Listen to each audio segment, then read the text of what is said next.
বললা কালীবাই বা এই আশ্রমটার লোকেশনটা কোথায়? এনবিওর ফার্স্ট নাম্বার গেট থেকে একটু আগে এসে উত্তরার ঠিক অপোজিটে, রোড ক্রস করে উত্তরার অপোজিটে আসতে হবে। মন্দির আই থিঙ্ক সকালে একবার খোলে আর বিকেলে খোলে, এমনি তো ওপেনই থাকে।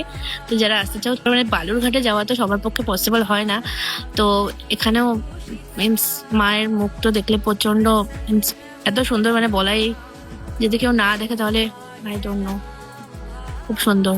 তো আসতে পারো তোমরা সবাই। Thank you for watching.